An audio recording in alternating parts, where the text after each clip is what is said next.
Salut tout le monde, bienvenue sur ce 34e épisode de la série pour créer un jeu en 2D facilement sur Unity. On se retrouve aujourd'hui pour continuer notre système qui tourne autour de tout ce qui est objets et items.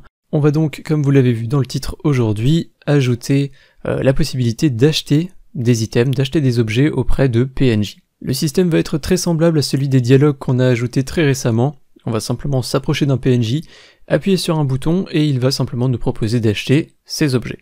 Évidemment, c'est un système que vous allez pouvoir personnaliser et que vous allez pouvoir améliorer assez facilement. En tout cas, normalement, le sujet que je vous propose aujourd'hui, c'est l'avant-dernier de cette série. Le dernier sujet qu'on traitera, ça sera simplement pouvoir garder ces items d'une scène à une autre, donc un système de sauvegarde pour les objets. Je dis d'une scène à une autre, mais c'est aussi d'une session à une autre, donc si on ferme le jeu et qu'on le réouvre, actuellement on garde par exemple nos pièces et notre progression au fil des niveaux, mais on ne garde pas nos items, donc ça sera le prochain et théoriquement dernier sujet de cette série, et ensuite on mettra simplement fin à cette formation. Je dis en théorie parce que je suis pas encore tout à fait sûr, en tout cas il y aura un épisode final dans lequel on ne touchera pas à Unity, on fera juste un bilan, je vous expliquerai un petit peu tout ce qui s'est passé avec cette série, quelques anecdotes, etc. Donc simplement un point sur tout ce que vous avez appris, et on fera également un point sur la suite en ce qui vous concerne et en ce qui me concerne. Mais comme je l'ai dit, ce n'est pas le sujet d'aujourd'hui, ça sera pour un peu plus tard. Avant toute chose, je vais commencer par nettoyer un petit peu ma scène. Donc je suis dans la première scène, dans le level 01, et je vais effacer un petit peu tout ce qui traîne. Ce n'est pas nécessaire, ne le faites pas de votre côté évidemment, hein, si vous avez déjà préparé tous vos niveaux. Je le fais simplement pour avoir un petit peu plus de place et surtout pour avoir une hiérarchie un petit peu moins chargée là-haut. Pour pouvoir échanger avec un marchand, il nous faut un marchand. Pour gagner un petit peu de temps, je vais aller dans le dossier Prefab et je vais importer le PNJ01, à savoir celui qu'on a créé au moment de l'ajout du système de dialogue. Dans notre canvas, on a actuellement un Dialogue UI qui contient en fait une sorte de template qui est réutilisé pour tous les dialogues. En termes de UI, on va fonctionner exactement pareil pour les marchands. La question que je me suis posée pour la préparation de cet épisode, c'était est-ce qu'on améliore le système de dialogue actuel pour incorporer un système d'échange, d'achat, ou est-ce qu'on fait deux systèmes séparés? Le plus simple étant le deuxième et le plus rapide à mettre en place aussi, c'est celui pour lequel j'ai opté. Donc on va faire deux systèmes distincts mais qui vont beaucoup se ressembler en termes de structure mais aussi de fonctionnement. C'est pourquoi on va prendre Dialogue UI et on va faire CTRL-D pour le dupliquer, donc vous voyez dans la hiérarchie il y a une copie. Le Dialogue UI original, donc celui qui est utilisé actuellement pour les dialogues, on va le désactiver, donc dans l'inspecteur, et celui qu'on a dupliqué, on va simplement le renommer. On va l'appeler simplement Shop UI. Donc lorsqu'on va s'approcher d'un PNJ marchand, on va également avoir ce bloc qui va apparaître, sauf qu'au lieu d'avoir du texte et la possibilité de passer d'une phrase à une autre, on va simplement afficher les items et ajouter la possibilité de fermer la boîte de dialogue. On va donc avoir quelques petites modifications à faire sur ce Shop UI. On peut l'ouvrir. On va commencer par supprimer la partie Dialogue Content. Donc là où on a simplement le texte, les phrases qui apparaissaient pour le système de dialogue, cet élément, on peut le supprimer. On n'a pas trop envie en fait que nos marchands nous parlent, on a vraiment envie qu'ils ne proposent que des items à vendre. On va garder le NPC name parce qu'on va faire en sorte qu'on puisse quand même donner un nom à nos différents marchands. Le bouton qu'on a en bas à droite et qui permet de passer au dialogue suivant, celui-là on va le transformer, on va l'ouvrir, on va modifier le texte, et plutôt que de mettre Continue, on va mettre Close. Donc pour fermer le dialogue. Vous pouvez adapter en termes de visuel si vous le souhaitez, je vais augmenter un petit peu la taille de cet élément de mon côté et je vais le mettre un petit peu plus en bas à droite et on va rester là-dessus. Je vais faire quelque chose d'assez simple comme d'habitude en termes de UI, libre à vous d'améliorer ça. Maintenant qu'on a fait ça, il faut qu'on puisse afficher nos items. On va faire un clic droit sur Shop UI, on va aller dans UI et on va ajouter un panel. Vous pouvez changer la couleur de ce panel dans l'inspecteur, je vais le mettre en rouge. Ce n'est pas la couleur définitive, c'est juste pour qu'on puisse le voir, sinon on va avoir du blanc sur blanc et ça va être assez difficile de configurer cette fenêtre. Ce panel, je vais l'aligner sur les éléments déjà existants. Donc je vais réduire sa taille et comme vous pouvez le voir, si je zoome un petit peu, je vais simplement le coller à NPC Name pour l'aligner par rapport au titre de cette boîte de dialogue. Et je vais faire pareil en bas à droite, je vais le tirer un petit peu. Sur l'horizontale, je vais vraiment l'aligner sur la même taille que le titre, et en hauteur, je vais simplement mettre la place qui est disponible entre le titre et le bouton pour fermer. Nous avons donc maintenant ce panel, et c'est dans ce panel qu'on va afficher les différents items que le PNJ va pouvoir nous vendre.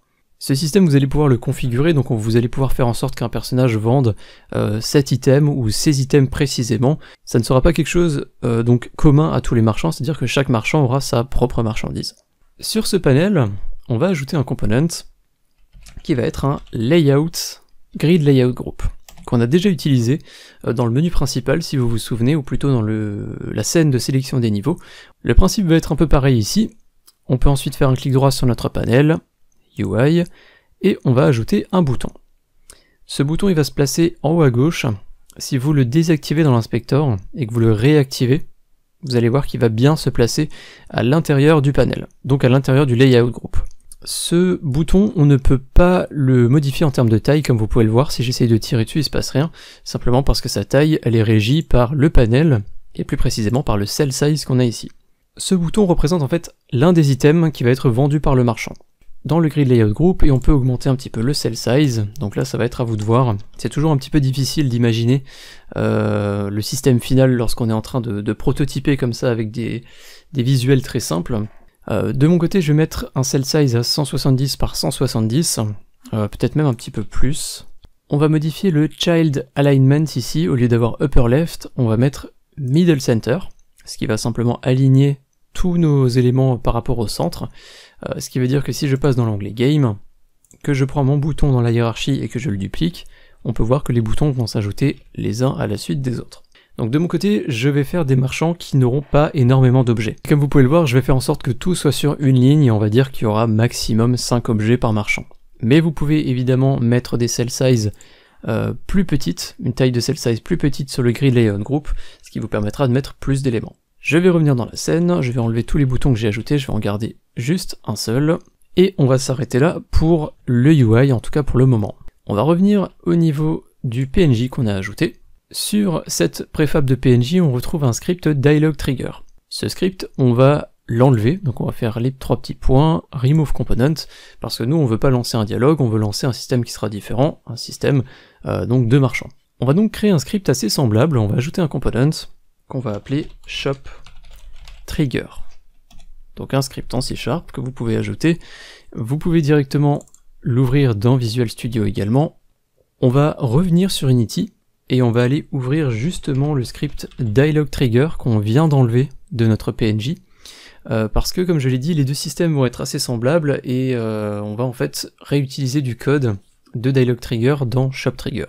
Le code qui nous intéresse, ce sont notamment les deux onTriggerEnter, onTriggerExit, qui nous permettent de savoir si le personnage, si le joueur est proche du PNJ. Si c'est le cas, on pourra interagir avec lui et donc lui acheter des objets. La fonction update nous intéresse aussi, donc si on est à proximité, on peut on peut lancer en tout cas le processus d'achat.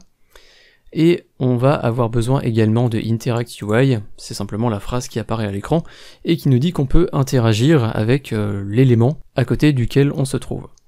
Donc simplement dans dialog trigger, vous allez prendre les deux onTrigger, la fonction update, la void awake, et on va prendre également isInRange et interact UI. On peut copier tout ça, on va dans shop trigger et on va remplacer les deux void start update qu'on a ici. On va simplement coller tout ça.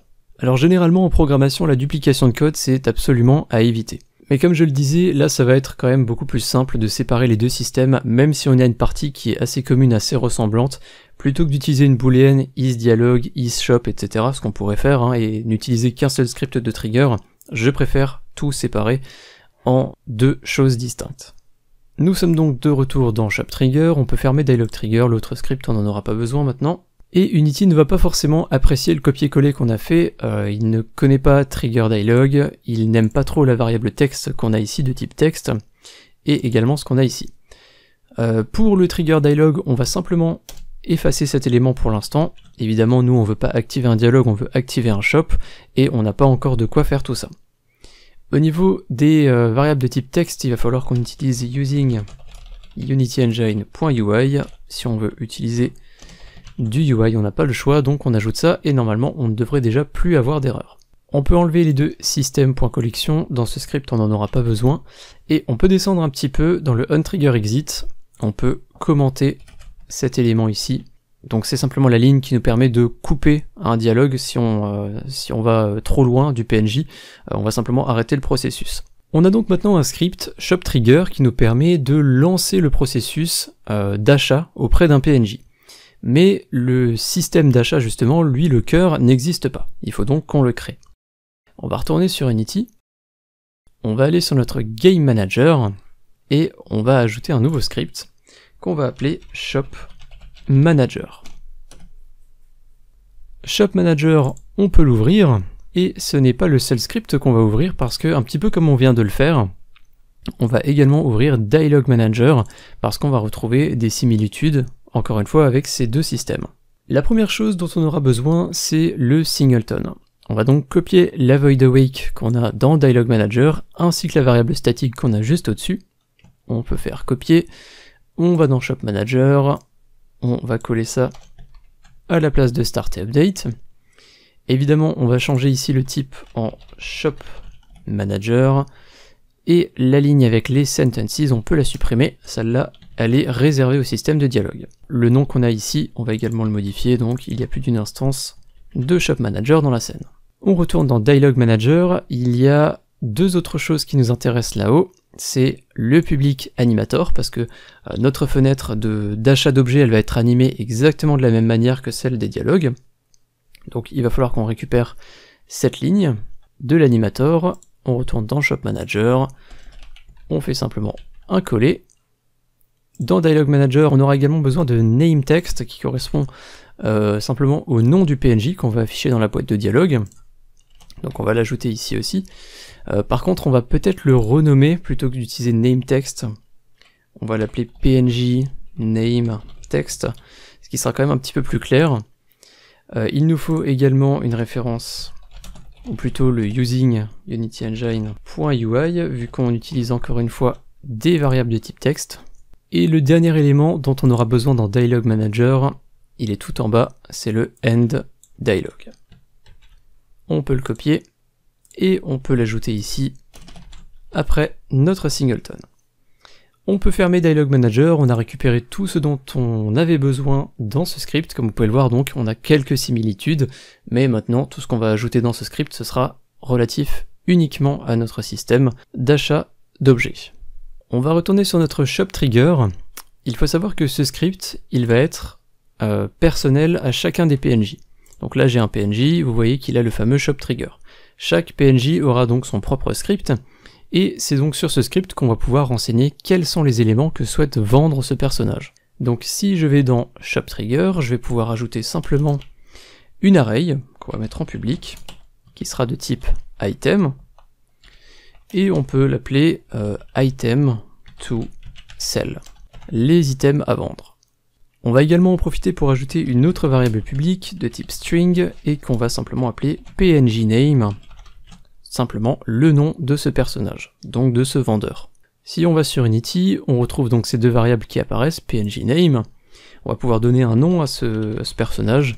Je ne suis pas très inspiré, donc je vais juste l'appeler marchand, et items to sell, on va pouvoir renseigner dans cet array tous les objets qu'on souhaite vendre auprès de ce personnage. Donc pour ça, on peut aller dans notre dossier script, puis item. Si vous avez rangé votre projet comme moi, vous devriez donc trouver Health Potion et Speed Potion. Je vais glisser Health Potion sur item to sell. Comme vous pouvez le voir, ça l'ajoute automatiquement à la liste. Et pareil pour Speed Potion, je fais un glisser-déposer sur item to sell et l'élément est ajouté.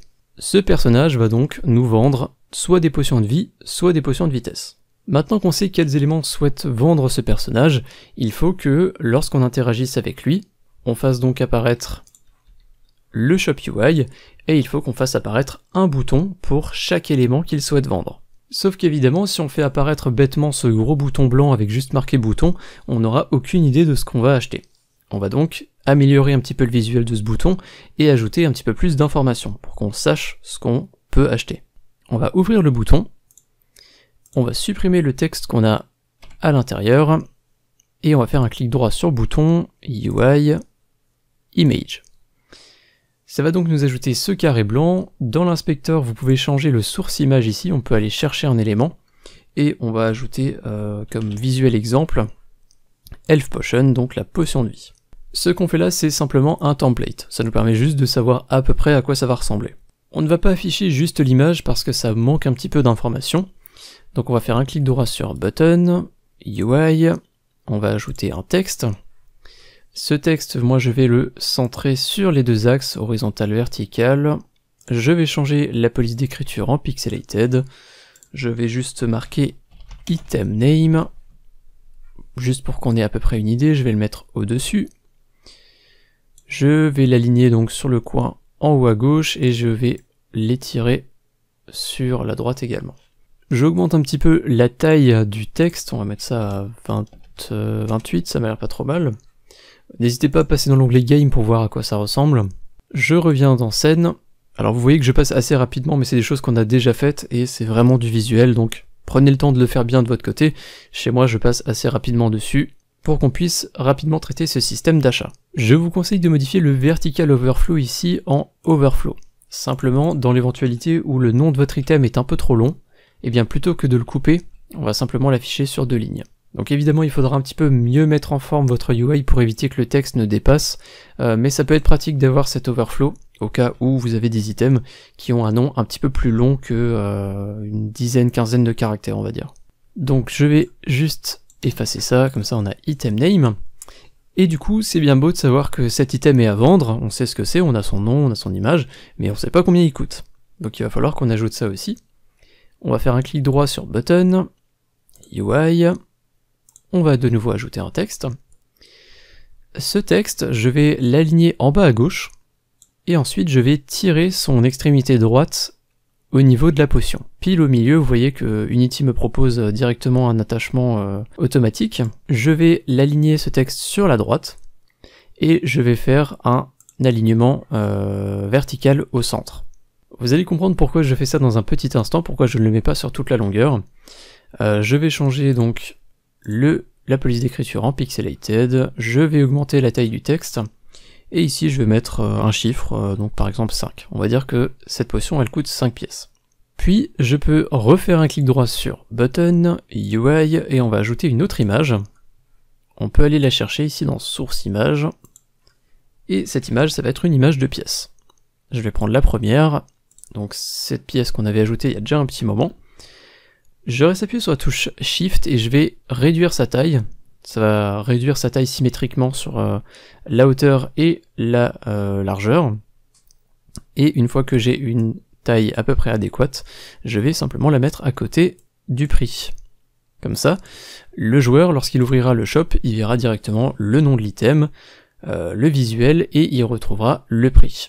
Voilà donc pour notre bouton qui est déjà terminé en termes de configuration, donc n'hésitez pas, comme je l'ai dit, à prendre un petit peu plus de temps à configurer vos éléments.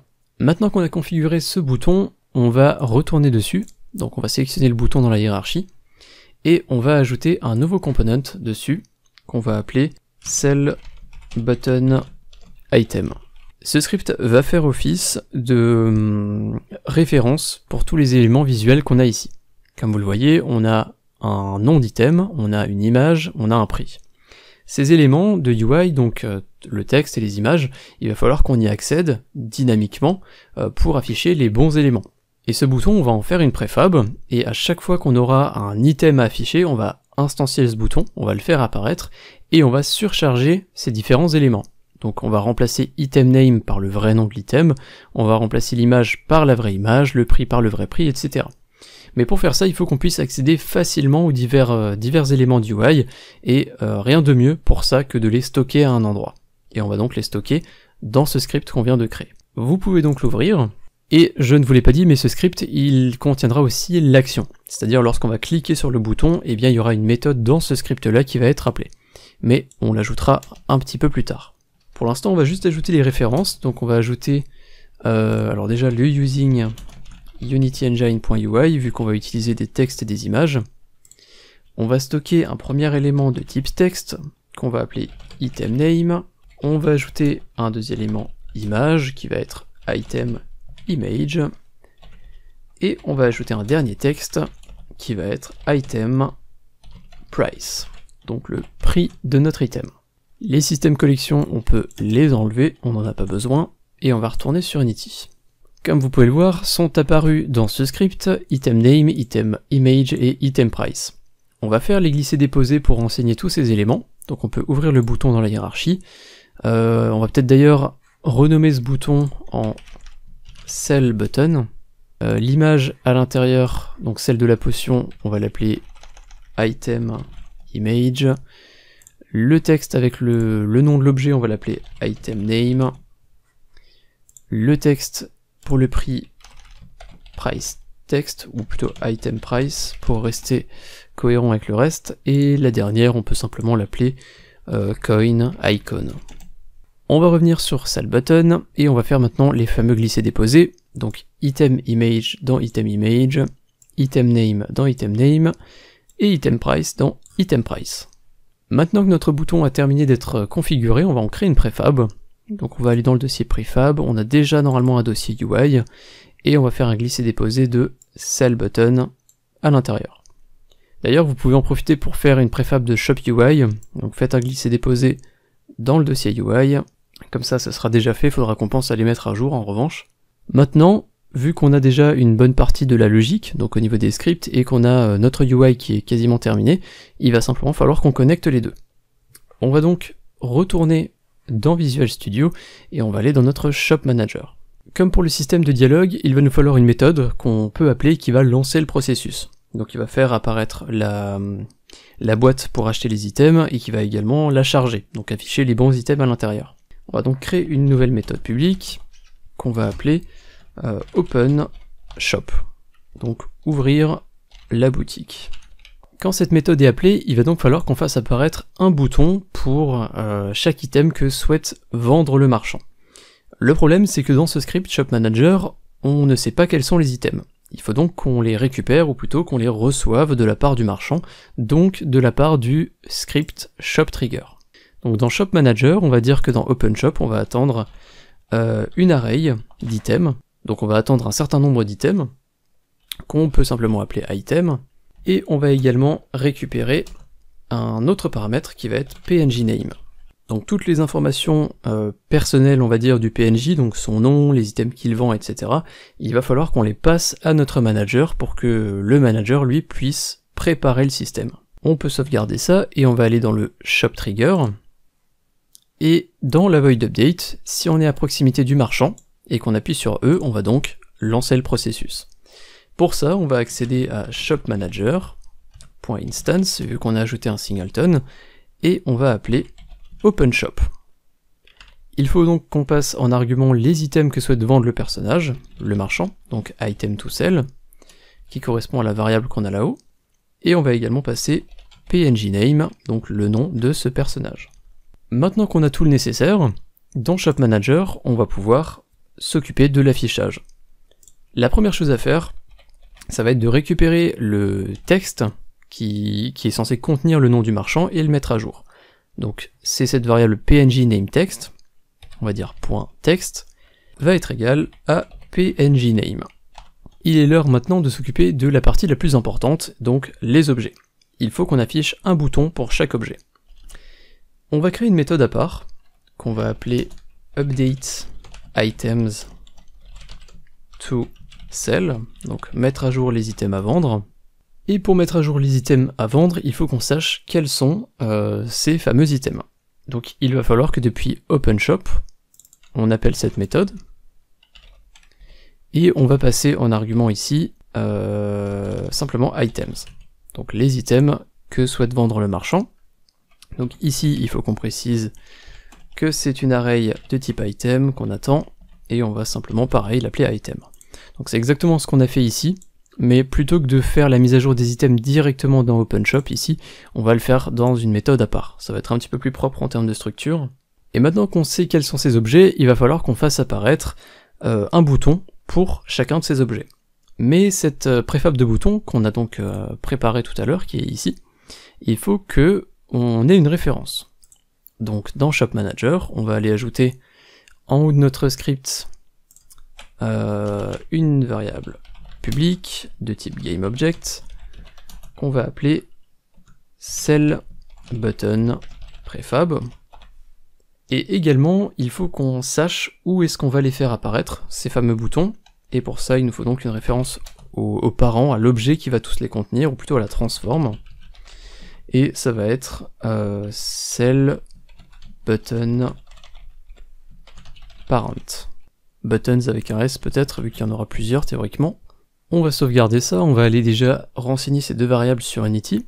Donc on peut aller sur le Game Manager, et on retrouve notre script Shop Manager qu'on a créé il y a quelques minutes.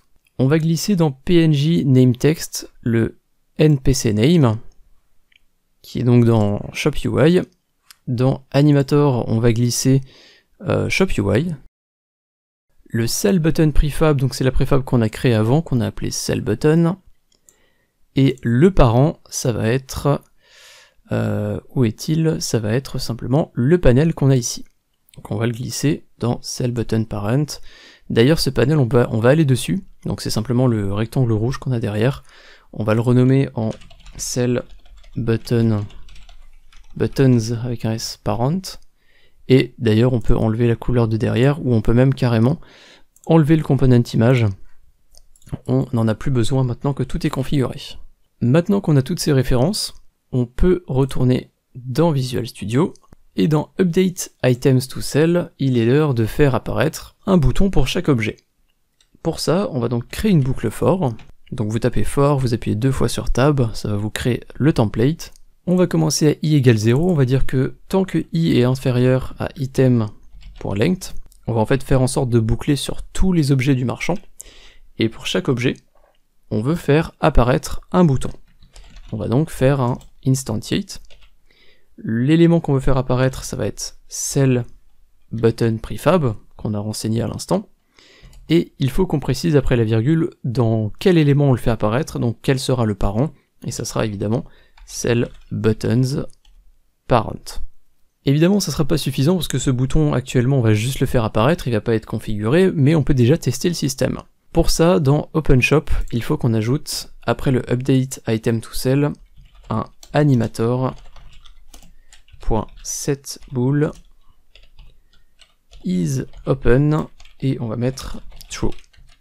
En fait, on va mettre exactement ce qu'on a mis ici, sauf qu'on va mettre true parce qu'on veut faire apparaître cette fameuse boîte de marchand. D'ailleurs, le end dialog qu'on a ici, on peut peut-être le renommer en close shop. Et du coup, dans le shop trigger, avant que j'oublie de le faire, tout en bas dans le onTrigger exit, on va pouvoir écrire shop manager.instance.close shop. Voilà, au moins on est sûr que je ne l'oublie pas. Ça va donc fermer simplement le magasin, fermer la boîte d'achat lorsqu'on va s'éloigner du PNJ. Cela étant fait, on peut retourner sur Unity, on va pouvoir tester. On appuie donc sur Play. On s'approche du PNJ, on a la phrase qui apparaît, donc on peut appuyer sur E. Si j'appuie sur E, on peut voir qu'on a bien une boîte qui apparaît avec nos différents boutons à l'intérieur. Vous remarquez qu'il y a 3 boutons, ce qui est entièrement normal parce que si on va sur notre PNJ, on peut voir qu'il a effectivement 2 objets à vendre.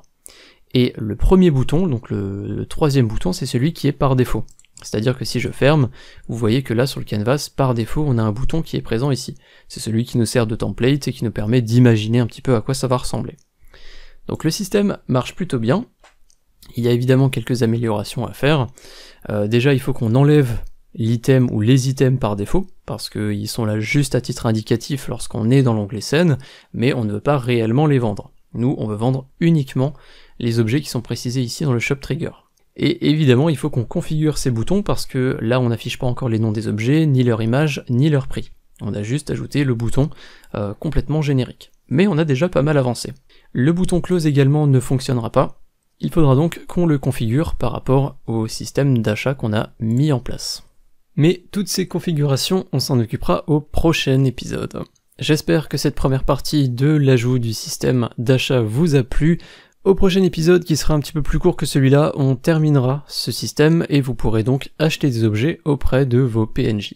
D'ici là, portez-vous bien, un grand remerciement à tous les tipeurs du mois dernier qui sont affichés à droite de l'écran, et tout particulièrement à Picou, Spyproc, JujuGRX et Laurent. On se retrouve très bientôt pour la deuxième partie de ce système. Salut!